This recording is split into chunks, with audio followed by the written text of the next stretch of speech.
Salut toi! Ça fait un moment qu'on s'est pas vu, mais je t'ai pas oublié. Aujourd'hui, on va parler équipement du pilote et équipement de la moto. Si toi aussi, t'as pas envie que ta peau finisse comme cette tomate, je te connais, Brice. Toi, t'es un mec prudent. J'ai quand même 2-3 trucs à te raconter.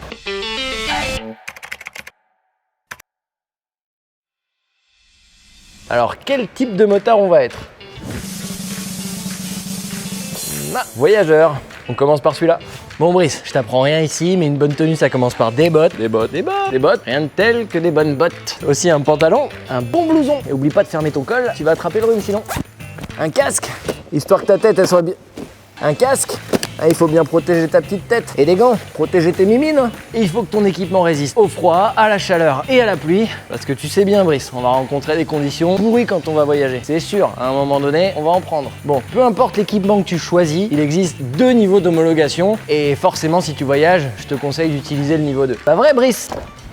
Eh, devine quoi? Le niveau 2 protège mieux que le niveau 1. C'est fou ça. Bon, plus sérieusement, pour obtenir le niveau 2 de l'homologation, il y a 2 critères à respecter. Le premier, c'est la capacité de répartition du choc de tes protections. Bon, vu que je t'aime bien et que je suis un mec vachement sympa, je vais tester pour toi. Résistance des chocs, test 1.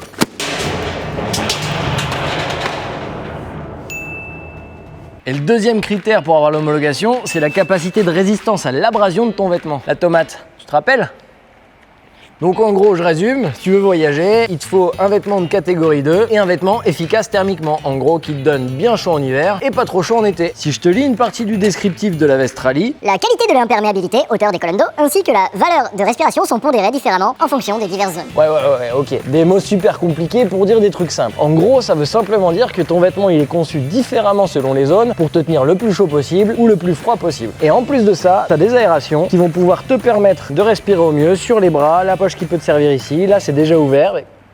ça va, calme-toi Brice, toi pas jaloux. Toi aussi t'en as plein. Regarde, t'en as une dans le dos, t'en as une sous le bras, t'en as une sur les jambes. Mais j'ai quand même un truc de plus que toi. Moi si j'ai vraiment trop chaud, je peux carrément ouvrir le dos et retirer toute une épaisseur. J'ai qu'à la rouler et ça en été, c'est quand même pas du luxe. Et ouais, ils réfléchissent vachement bien à Munich pour ton petit confort. Donc là, t'as déjà un tissu résistant, mais ça, c'est le Graal. Ça, c'est ta protection. Résistance à l'abrasion. Je pourrais presque me faire traîner par terre pour te le prouver, mais on va pas abuser quand même. Bon, on a suffisamment parlé de l'équipement du pilote. Maintenant, on va parler de l'équipement de la moto. Bon, mon petit Brissounet, on va regarder un peu comment on équipe les motos chez BMW. Sur ces 2 modèles, tu retrouves les 3 packs d'options. Le pack confort, le pack dynamique et le pack touring. Le pack touring, en gros, te donne tout ce qui est préparation GPS et les A. Le pack confort, les poignées chauffantes. Et le pack dynamique, super important, les modes de conduite. Bon, je te passe plein d'autres, mais en tout cas, c'est les choses principales. Quand tu voyages, en plus des packs d'options, il y a 3 éléments importants. Le premier, c'est la protection. Pas vrai, Brice? Des crash bars, des demi-coquilles, des sabots, bref, je t'en passe, mais c'est super important. Le deuxième, de la bagagerie, parce que madame va être contente de pouvoir prendre toute sa garde-robe et ça évitera les crises de coupe. En 3, ton GPS, parce que je sais bien que l'orientation, c'est pas ton truc.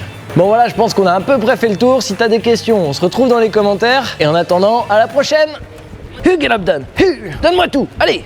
Et Tom, tu m'as déjà parlé des protections, mais là, j'aimerais bien qu'on voit un petit peu la résistance à l'abrasion. Bah, tu parles toi?